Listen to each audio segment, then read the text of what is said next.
Құрбанқұлы, сіз ойлағандығы Сүннетші бабай әсеріндегі Құрбанқұлы бұл спектакльде екінші мағанада. Çünkü мұнда bütün әсерлерінен, 5 әсерден алынған, әйбірден жиылған спектакль бұл. Әгер де ол Сүннетші бабай әсеріндегіне Құрбанқұлы болса, әлі меңа бик көпке жеңілірек болыр. Ләкин ана шул 5 түрлі әсеріні бірләштіріп сәхнәдә күрсәтү әлбәттә авыррак. Монда сүз дә юк.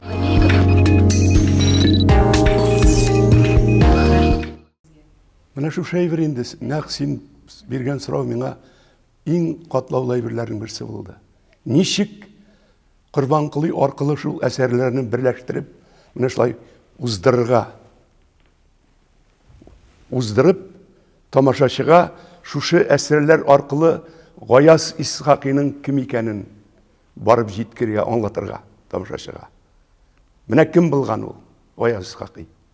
Тамашачы итлән белми, укыганы юк. Белүчеләр дә бардыр инде.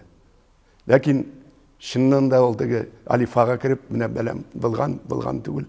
Шуңа күрә артист өчен әгәр дә ул бер әсәрдә генә булган вакытта образны уйнау җиңелрәк тә һәм уңышлырак та. Теге төрле әсәрләрдән алынган әйберләрне берләштерү артист өчен иң авыры шул. Чөнки шандырга тиешсең. Менә шул әсәрләрдәге геройларның сиңа булган мөгамәләсе аркылы.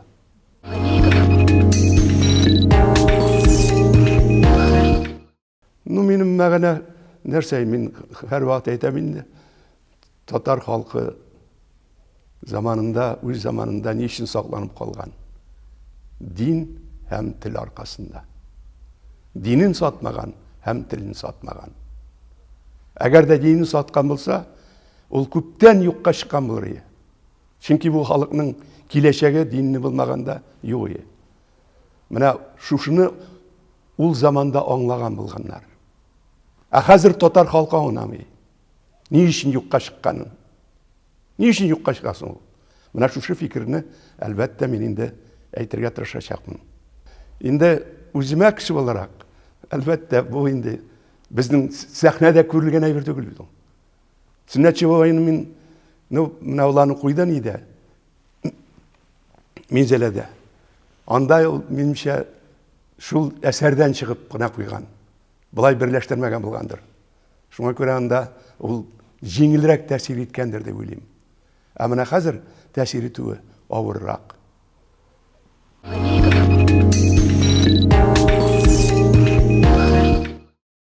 Мин инде Аллага шөкер менә үземнең акылым, зиһенем барым чагында Гаяз Исхакыйның бүтән китап язган әсәрләрен радиога яздым.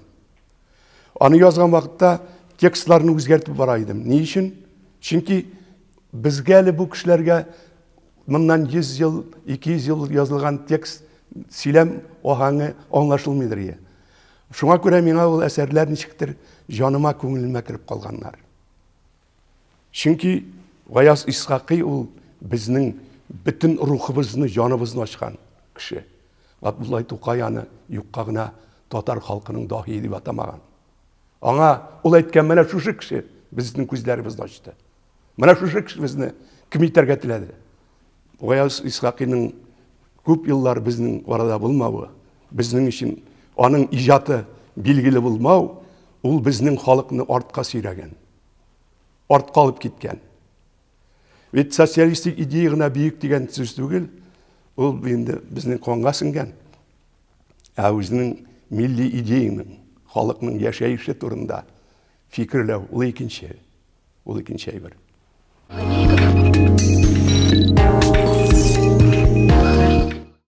Син күп мегенә талантлы булма. Әгәр сине режиссер күрми икән, спектакльдә сиңа хас, синең табигатыңа, синең рухыңа хас рольне бирми икән, син артист буларак ача алмыйсың. Ләкин кай вакытта шундый төрле мизгилләр була. Бәхетле чаклар артистларның. Шунда мин күрәм инде, кай вакытта режиссер рольне артистка бирә, ул роль аңа туры килә. Менә ул туры килә, һәм ул аны шул хәтле дөрес ача һәм нитә эшли, ул инде бик сирәк бәхетле була кеше. Мен айтам, мен Сүннәтче бабайны төшәрим кинода. Ринат Аюповка. Мен айтам, ештеңе үскәнем. Бір вакытны ул миңа шалтырата, Сарабай, безгә мөмкинлек туды, нидә театрда Сүннәтче бабайны куябыз, килеп уйнамыйсыңмы дип. Ләкин мин нәкъ башта әйткәнчә әйтәм, мин Сүннәтче бабай дигән әсәрне сәхнәдә күрер өчен килгән идем. Үзен менә шул Сүннәтче бабай әсәре ничек бар шулай куелсын дип. Ләкин миңа режиссер нинди зур икенче мәгънә эшләргә тапшырды. Ләкин монда бит мин кадерле артистлар барсында беләм, барсында хөрмәт итәм бит. Алар белән миңа эшләү җиңел, чөнки әгәр дә мин бер дә аралашмасам яки спектакльләрне карап бармаган булсам, авыр булыр иде. Ә булай бер-берләрен якын белгәч, таныш булгач, эшләрен хөрмәт иткәч, миңа эшләү җиңелрәк булды.